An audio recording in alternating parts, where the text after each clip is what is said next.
siempre en estas fechas, siempre,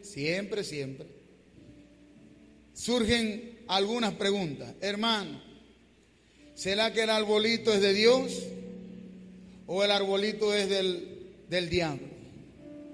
Hermano, ¿será que pongo bambalina o no pongo bambalina? Hermano, ¿será que yo puedo echar un brindis en reunión familiar? Hermano, ¿será que yo puedo? ¿Será que no puedo? ¿Será que esto? Entonces, vienen días como estos que todo el mundo conoce que es los días de Natividad o de Navidad. Y automáticamente cuando entra el 1 de diciembre, usted va a ver videos, va a ver estados de gente que dice cuidado con la Navidad. El diablo está suelto ahorita, desde el 1 de diciembre hasta el 31, solamente esos días, el diablo está suelto, mosca. Mire, se escuchan tantas cosas para estos días. Y como estamos en una era informativa, donde usted solamente tiene que apretar, bueno, ya no se aprieta un botón, ahora se toca la pantalla. Se toca la pantallita o se desliza y ya usted empieza a ver toda clase de información. Y yo quisiera hablar un poco acerca de lo que enseña la Escritura acerca de la Navidad, de la importancia que es la Navidad. Y quisiera empezar con una pequeña ilustración. Conozco una amiga que es experta haciendo dulces, sobre todo estos dulces que se ven para estos días. Y nos dieron un dulce de lechosa con piña, creo que es, ¿verdad?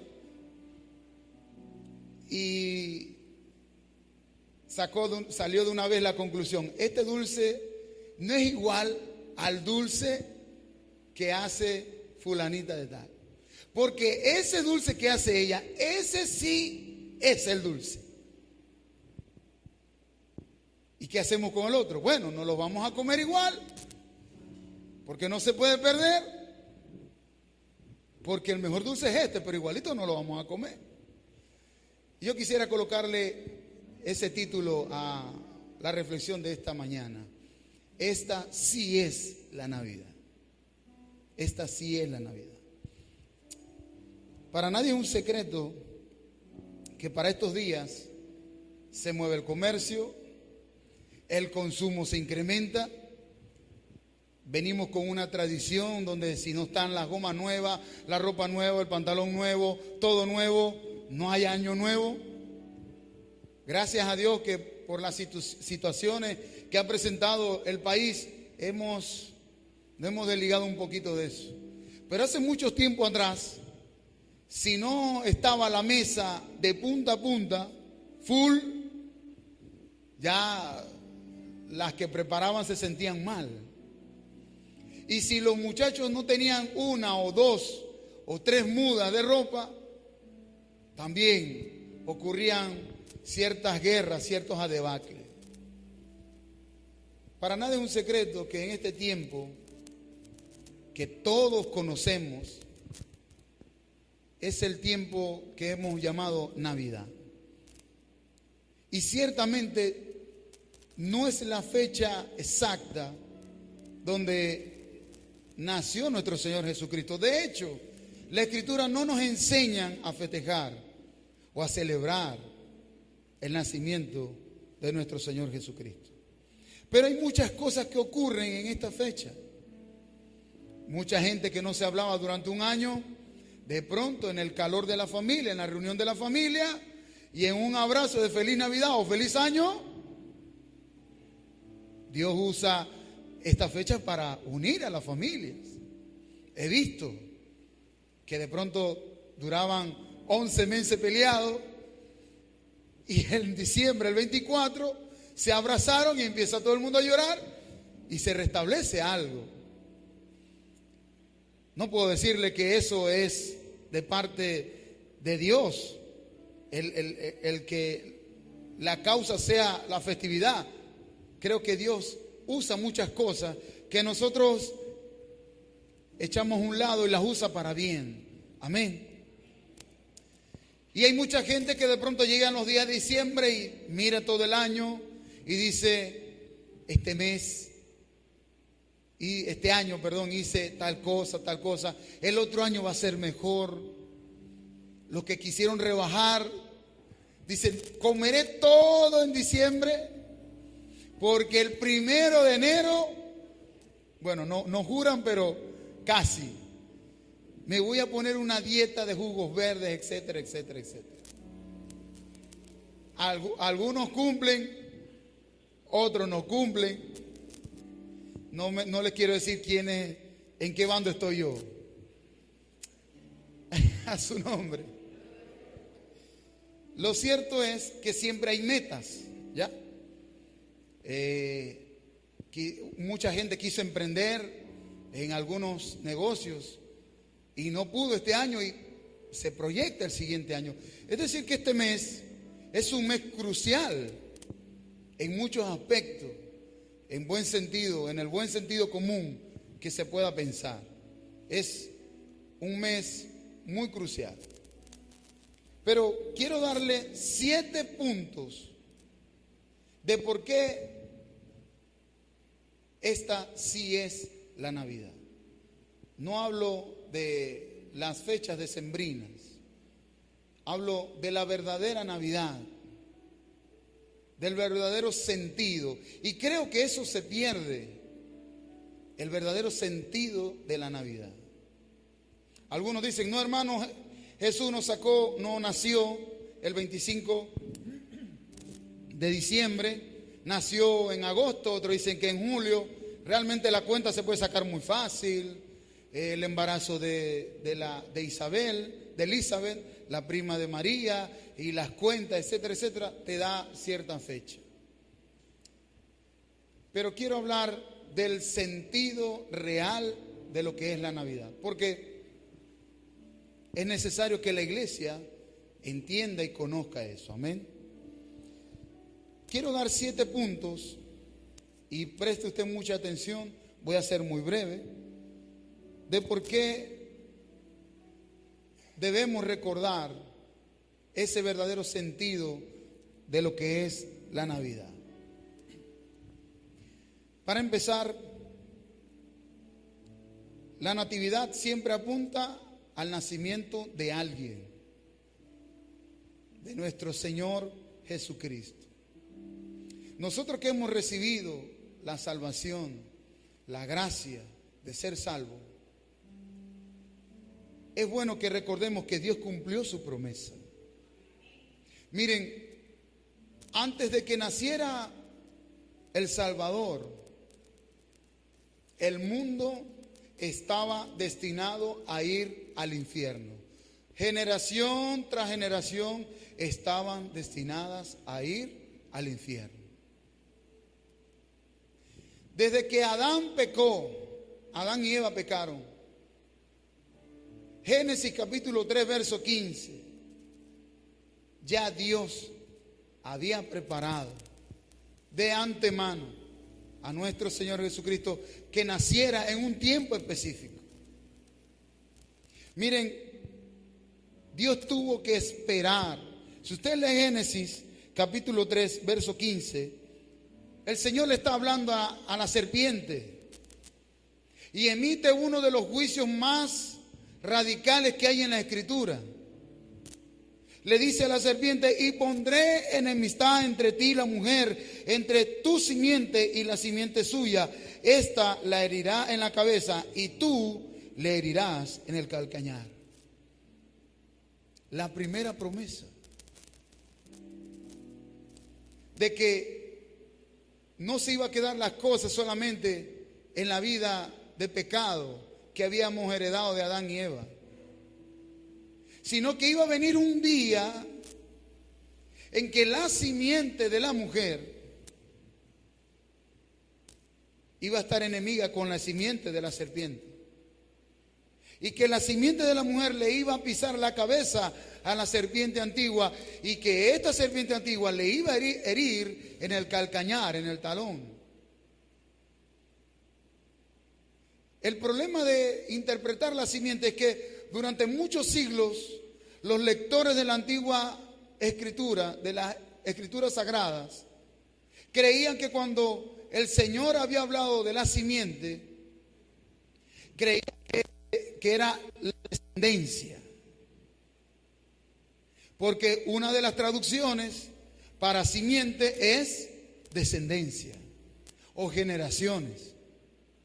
Pero el apóstol Pablo, Gálatas capítulo 3, versículo 8, dice algo importante.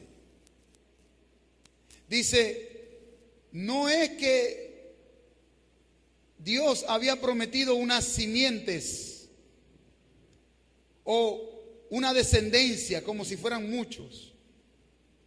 El apóstol Pablo aclara que es una sola simiente, es una sola persona. ¿Y por qué pasaba eso? Bueno, porque en el idioma hebreo no existe el plural, no existe. El idioma hebreo es una lengua muerta. Para los hebreos, en la lengua semítica, decir descendiente y descendientes se escribía de una sola manera. Pero viniendo ya la revelación de Dios a la iglesia, el apóstol Pablo dice en Gálatas capítulo 3, les invito a abrir su Biblia, Gálatas capítulo 3, versículo 8.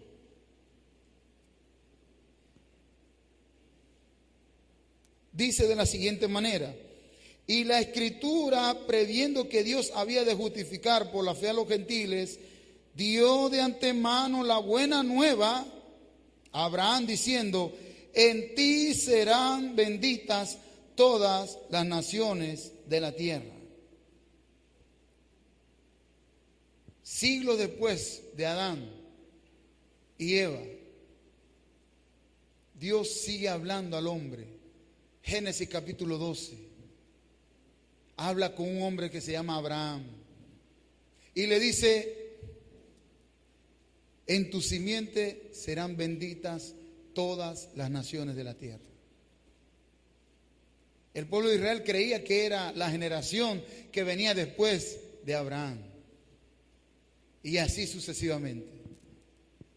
Pero la simiente, claramente, conforme a la Escritura, es el nacimiento de alguien que iba a hacer exactamente lo que Dios había ordenado.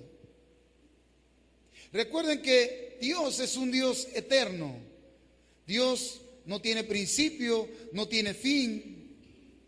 Y lo que hace Dios, usar la perspectiva natural y proyectar a la perspectiva eterna, mucho más allá de los tiempos, es lo que llaman las profecías.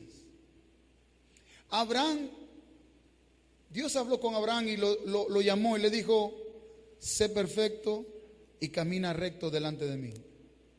Pero es que Dios no estaba viendo a Abraham. Dios estaba viendo a la simiente de Abraham. Porque Abraham no era perfecto, en un sentido de perfección absoluta. Iba perfeccionándose en la madurez, en la fe. Pero lo que realmente estaba haciendo Dios era viendo que mucho más allá del tiempo de Abraham iba a venir uno del linaje de Abraham, en el cual en esa simiente iban a ser benditas todas las naciones de la tierra. A su nombre sea la gloria. Esa es la promesa, ese es el sentido de la Navidad real, de que Dios tuvo que esperar en medio de los tiempos para que se cumpliese lo que Él había prometido.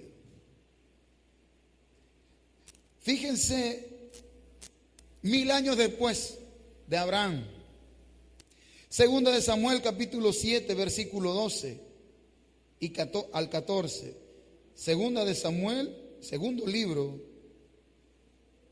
de Samuel, capítulo 7, versículo 12.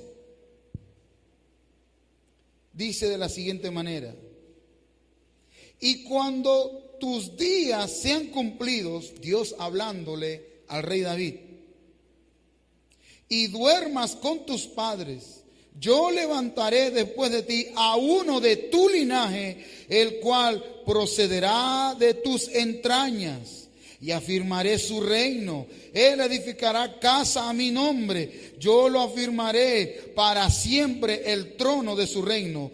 Yo le seré a él padre, y él me será a mí hijo.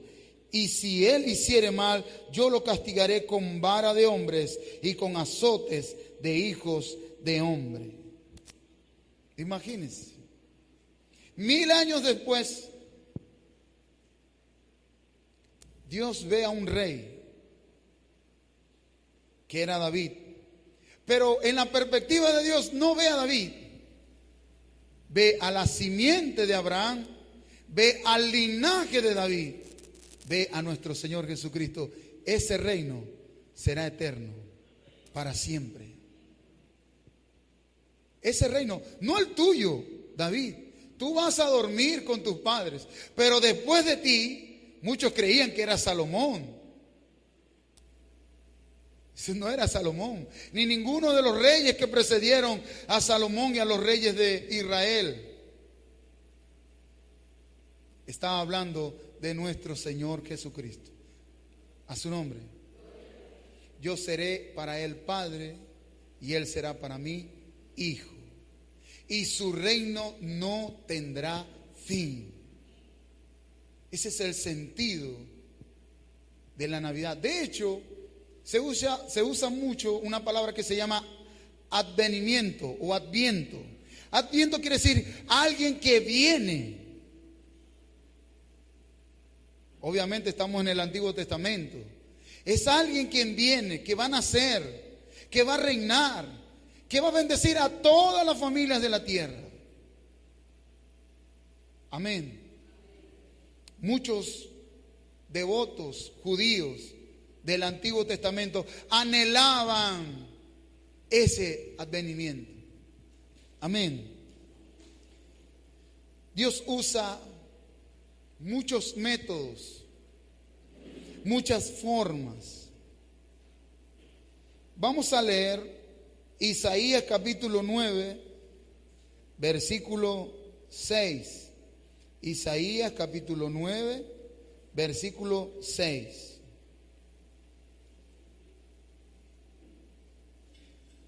Otra profecía mesiánica.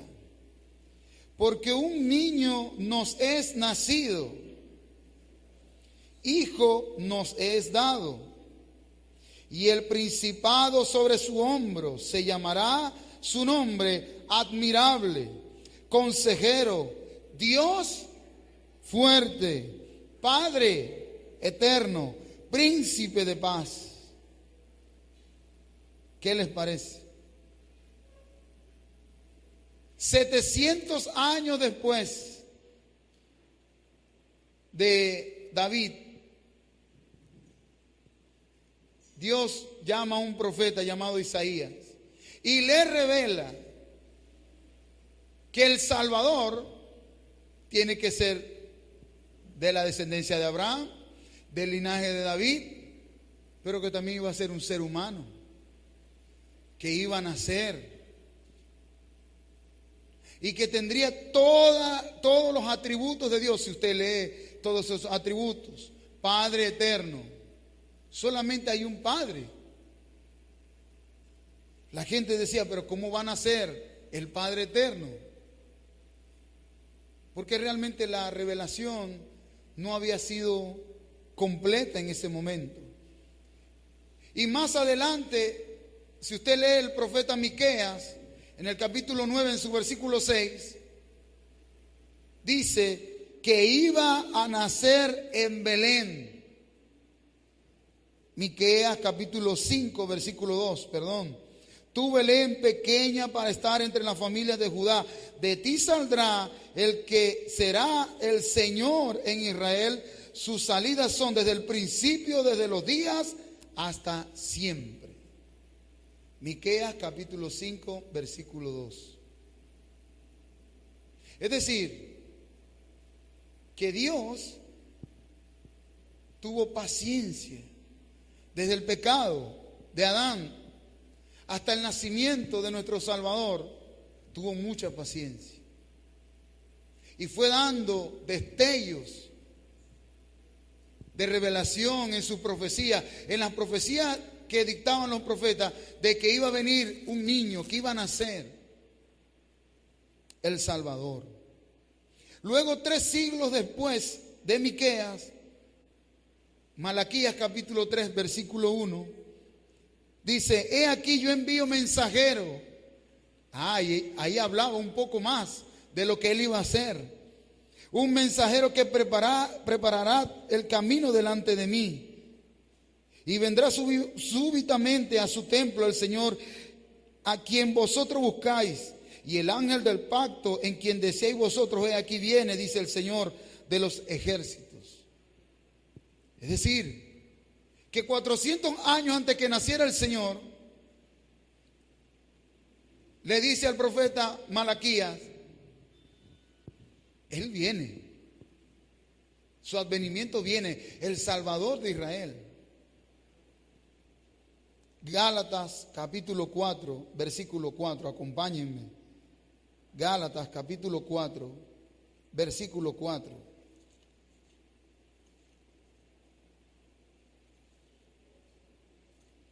Dice de la siguiente manera: pero cuando vino el cumplimiento del tiempo, Dios envió a su Hijo, nacido de mujer y nacido bajo la ley, para que redimiese a los que estaban bajo la ley, a fin que recibiésemos la adopción de hijos. Y por cuanto sois hijos, Dios envía en vuestros corazones el Espíritu de su Hijo, el cual clama: Abba, Padre. ¡Qué bendición!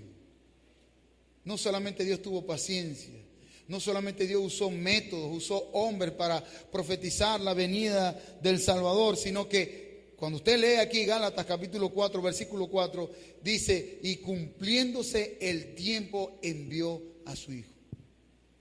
Cumplido el tiempo. El pueblo esperó después de Malaquías 400 años. Pero usted ve en estos textos cómo Dios planeó, cómo Dios esperó, cómo Dios profetizó. No fue una idea de pronto, que de pronto dijo: Dios mío, Adán y Eva pecaron, ¿ahora qué voy a hacer? Ya todo estaba fríamente calculado. El advenimiento de nuestro Señor, nacido de mujer, bajo la ley, para redimirnos de esa misma ley. El advenimiento no solamente habla de la paciencia que Dios tuvo durante todo el tiempo, sino habla de cómo los métodos de Dios son tan eficaces, son tan poderosos, que vale la pena descansar en Él. A veces queremos buscar métodos propios, metodologías humanas, metodologías basadas en nuestra experiencia, pero los métodos de Dios son los certeros, son los eficaces. A su nombre. Y no solamente son eficaces, sino que son poderosos. Isaías capítulo 7, versículo 4, dice que una virgen, Isaías capítulo 7, versículo 14,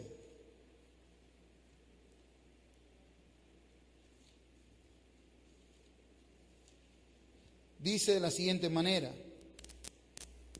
por tanto, el Señor mismo os dará señal. He aquí que la virgen concebirá y dará a luz un hijo, y llamará su nombre Emmanuel. Ahora, Nosotros porque estamos acostumbrados, estamos de este lado de la Biblia. Pero saque cuenta, una virgen que conciba un hijo. Todo lo que tenemos lógica, sabemos que los niños no salen solos, ¿verdad que sí? Pues aquí hay una señal, que la Virgen iba a concebir un niño. Esa era la señal. Ese es el sentido de las Escrituras con respecto al nacimiento del Señor. ¿Cómo es que un vientre, podemos pasar muchas horas debatiendo, y son buenos los debates, pero cómo es posible que un vientre natural iba a concebir un niño sin ningún contacto de hombre alguno? Eso es un método bastante poderoso. Los científicos han querido replicar, han querido embarazar a hombres, han querido embarazar a otras cosas, pero aquí dice que solamente la palabra de Dios, la promesa de Dios, que una virgen iba a concebir, hermano, esa era la señal. A su nombre. Vamos a leer Lucas, capítulo 1, versículo 35. Lucas, capítulo 1, versículo 35. Dice de la siguiente manera: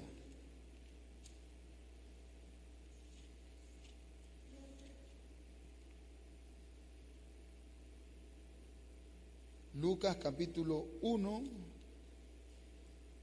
versículo 35.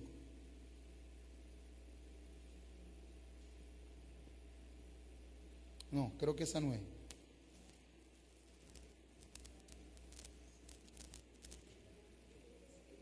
¿Sí? Aquí está.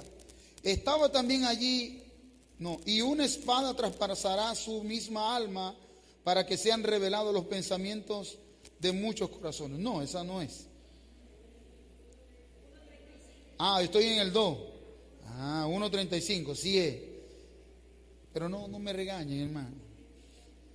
1.35, respondiendo el ángel le dijo: el Espíritu Santo vendrá sobre ti y el poder del Altísimo, y el poder del Altísimo te cubrirá con su sombra, por lo cual también él será el santo ser que nacerá, será llamado Hijo de Dios.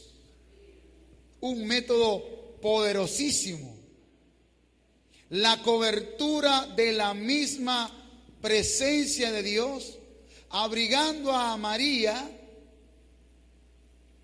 para que pudiera gestarse sin ningún contacto el nacimiento del santo ser, el cual Isaías dice que será llamado Emmanuel, Dios con nosotros. Un título sumamente especial.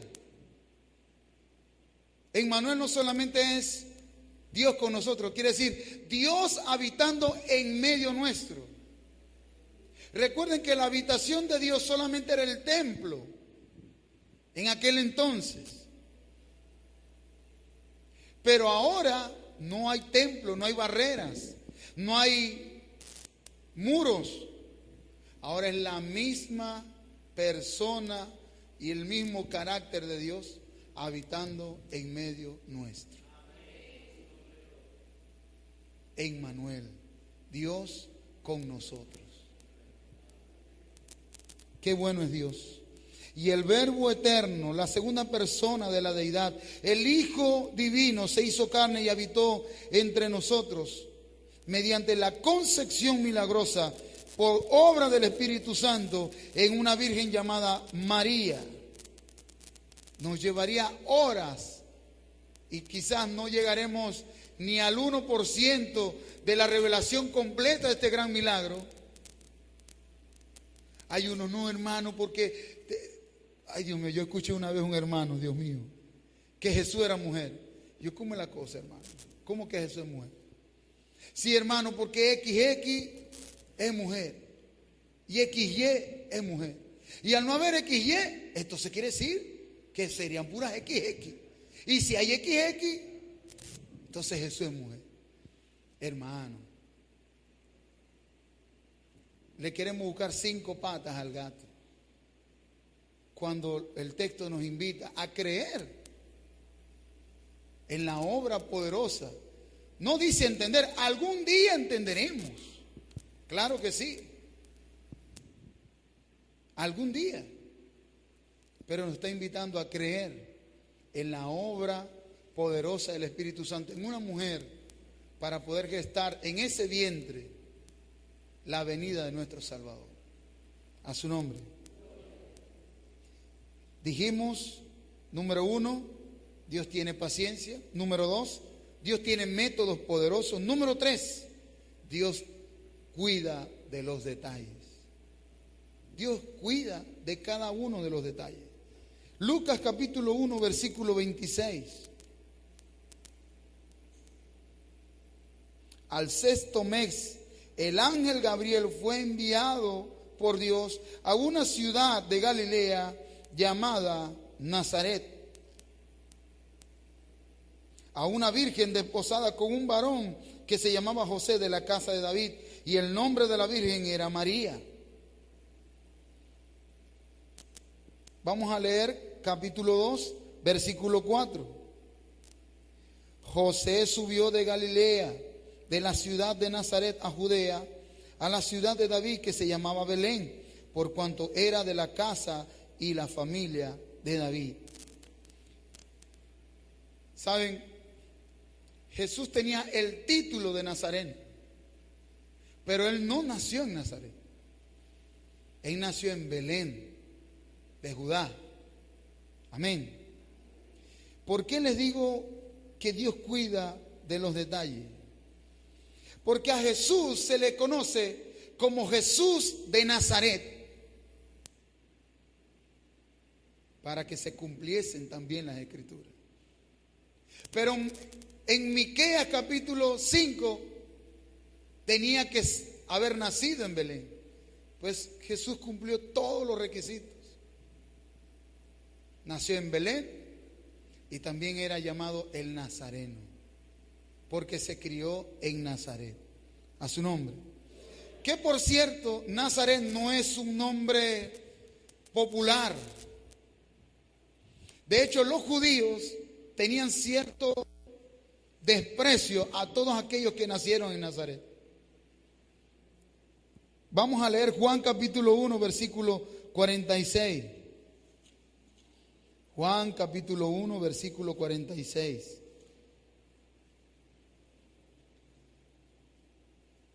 Natanael le dijo, ¿de Nazaret puede salir algo bueno? Le dijo Felipe, ven y ve. Todo el que nacía en Nazaret era como si hubiera nacido en la nada. Y Jesús prefirió que lo llamaran Jesús de Nazaret. De hecho, en la inscripción puesta por los romanos en la cruz del Calvario dice Jesús de Nazaret, Rey de los judíos. Algo burlesco, algo vergonzoso, porque de Nazaret no salía nada bueno. Amén. Dios cuidó cada detalle en el nacimiento. El ángel no iba a ir a Belén. El ángel Gabriel tenía instrucciones eternas y precisas de llegar es en Nazaret, no en Belén. Amén. Dios cuidó cada detalle en el nacimiento del Salvador.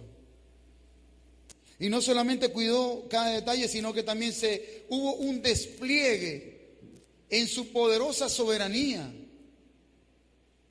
Si usted hace una cronología del nacimiento y de los cumplimientos proféticos en el nacimiento de Jesús, usted va a quedar asombrado.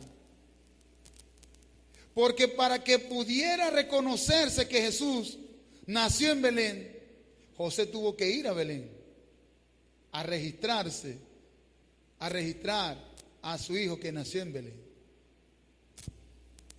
Lucas capítulo 2, del 1 al 3, dice esto en gran detalle. Lucas capítulo 2 dice: aconteció en aquellos días que se promulgó un edicto de parte de Augusto César que todo el mundo fuese empadronado. Es decir, cada quien tiene que ir a su ciudad natal para hacer un censo. Esto lo hacían los reyes para saber con cuánta gente contaba, para saber si podían pagar todo el mundo sus impuestos, y así se adelantaba un poquito. Versículo 2: este primer censo se hizo siendo Cirineo gobernador de Siria, e iban todos a ser empadronados, cada uno a su ciudad. Y José subió de Galilea, de la ciudad de Nazaret, a Judea, a la ciudad de David, que se llamaba Belén, por cuanto era de la casa y de la familia de David. ¿Qué cosa, no? Para que pudiese ser registrado el Señor que realmente nació en Belén, tenía que hacerse ese censo. Y Dios, en su inmensa sabiduría, usó un censo ilícito del César para que nuestro Señor Jesucristo pudiera confirmarse en el cielo y en la tierra, que se cumplirían las profecías, que nacería de Belén. A su nombre sea la gloria. Belén era Nazaret era una ciudad humilde, y Dios hizo algo, otro punto tremendo, es que Dios busca siempre tener testigos que confirmen lo que Él está haciendo. Justamente cuando nació nuestro Señor, hubo una aparición. Habían unos pastores, estaban pastoreando, y esos pastores estaban tranquilos, y de pronto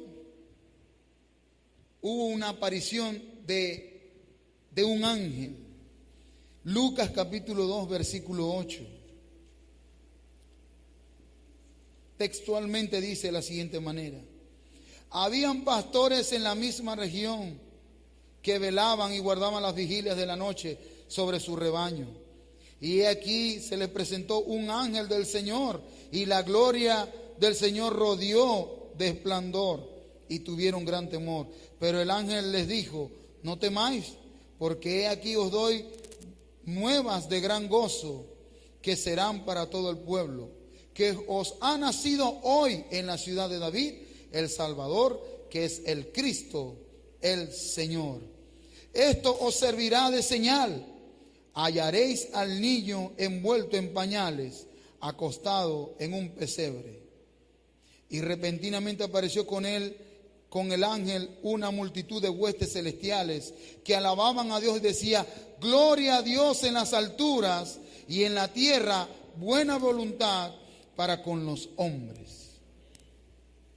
Dios se asesoró que hubieran testigos celestiales y testigos terrenales. Pudo haber sido el alcalde, el gobernador, el César. No, Dios escogió unos pastores. Escogió lo mejor del cielo, pero escogió lo más humilde de la tierra. Y estos pastores tenían una misión: llegar a un lugar donde hubiese un pesebre y donde el niño esté envuelto en pañales, no, Ahí dice, envuelto en pañales. Sí, aquí dice en pañales. Pasa que veí otra traducción, decía telas de parto. Entonces, los pastores, que eran los testigos terrenales, fueron testigos del nacimiento del Señor. Nosotros no podemos ignorar que estamos en una fecha comercial, pero lo que sí podemos hacer como iglesia, recalcar que sí hubo un nacimiento, que la esencia de la natividad no son los regalos, o que des o no des regalo, que la esencia de la Navidad misma es que Dios mismo vino en carne, tomó forma de hombre, como dice Filipenses. ¿Para qué? Para podernos redimir a su nombre. Dios, en el nacimiento del Señor, rompió los límites, rompió los paradigmas.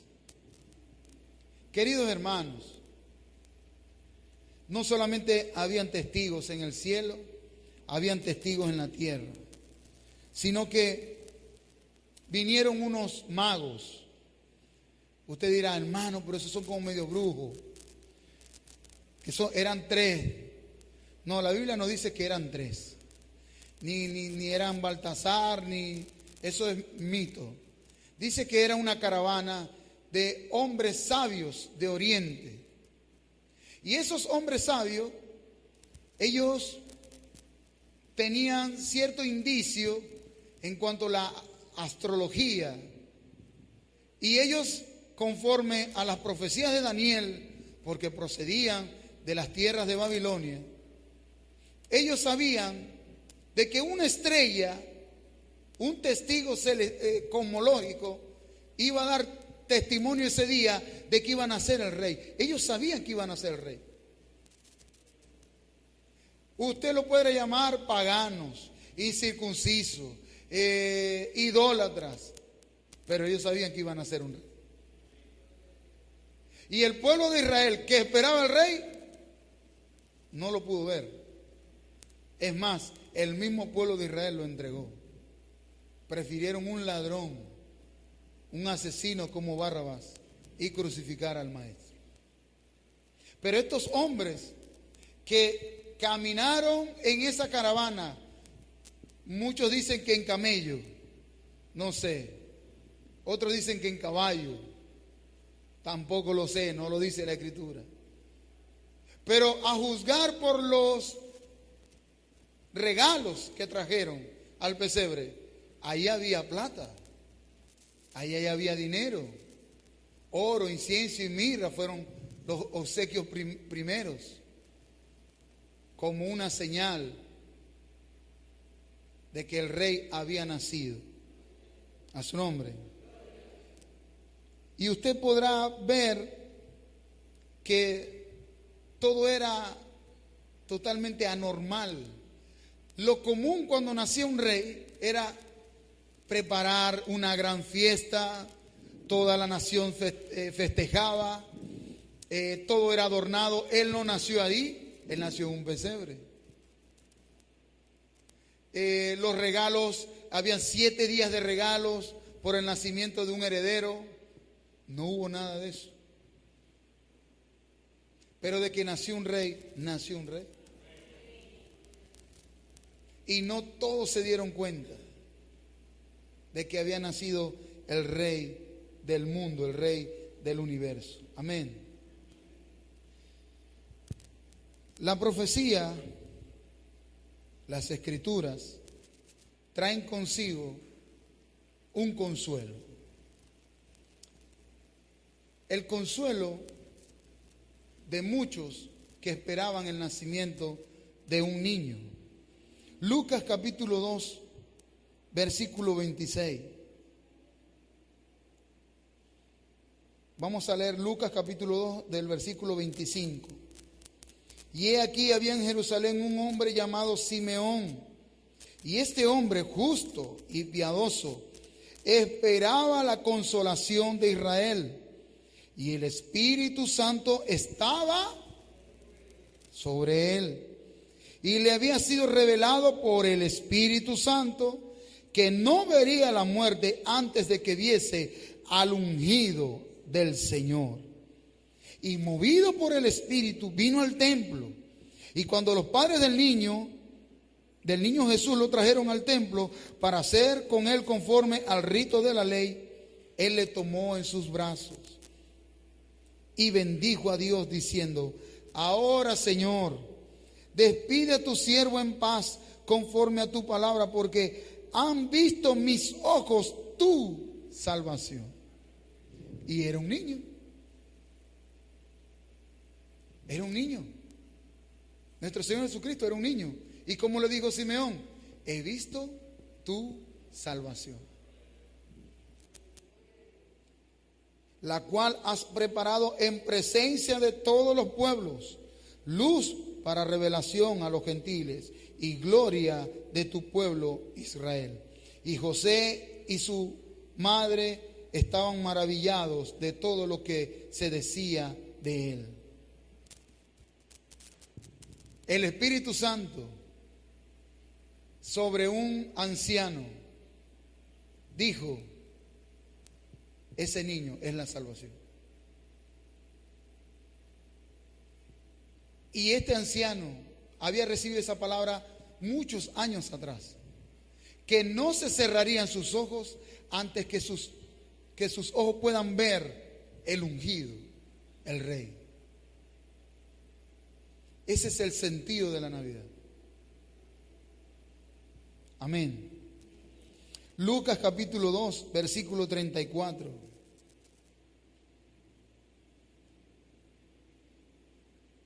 Lucas capítulo 2, versículo 34. Y los bendijo Simeón y dijo a su madre María: he aquí, este está puesto por caída, para levantamiento de muchos y para señal que será contradicha.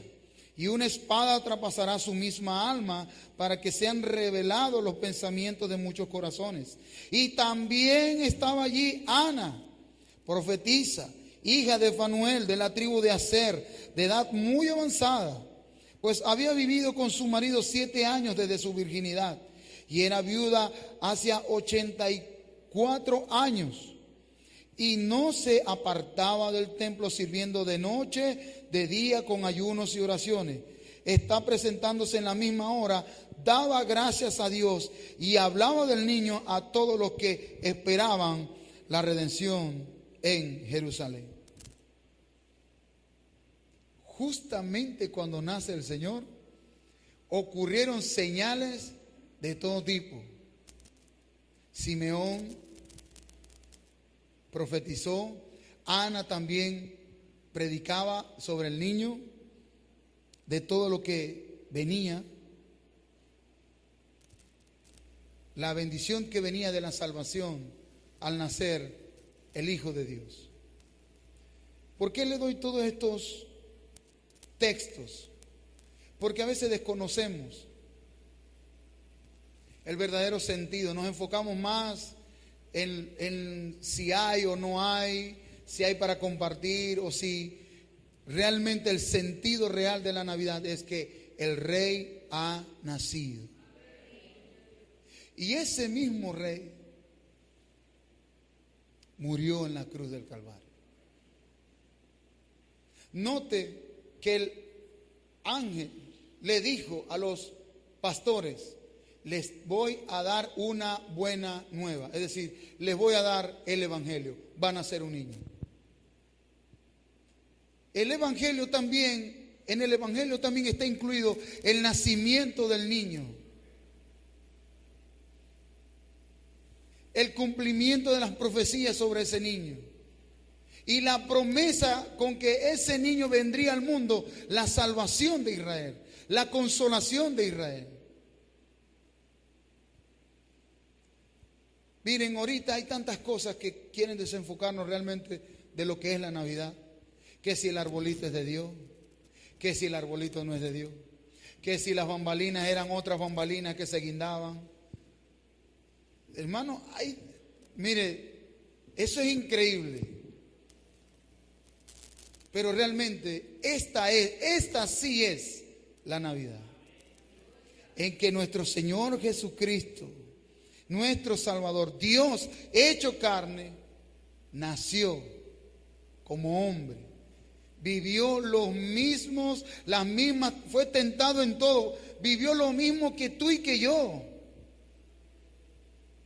Miren, hay gente que dice, no, porque será Jesús, es el Hijo de Dios, claro que pudo, pero la Escritura dice, fue tentado en todo.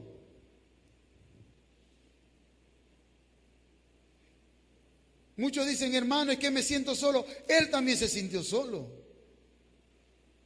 Hermano, es que me siento traicionado. A él también lo traicionaron. Es más, su misma nación lo entregó. Pero como el cordero que iba al matadero, no abrió su boca. Delante de sus trasquiladores, enmudeció. ¿Saben por qué? Por amor a ti y por amor a mí. Pedro quiso arrancarle la cabeza a Malco con un solo cuchillazo. Le arrancó la oreja porque el hombre como que tenía reflejo, pero él iba por la cabeza. Y Jesús dijo, Pedro, tú no sabes que si yo oro al Padre, que vengan legiones de ángeles, no vendrá a desbaratar a toda esta gente. Pues deja quieto, Pedro, esto tiene que acontecer. Él cumplió hasta el final. Ese es el sentido de la Navidad. Algo más para culminar. No solamente murió en la cruz, al tercer día resucitó entre los muertos. Y está sentado a la diestra de Dios, lleno de gloria, lleno de verdad, intercediendo por nosotros.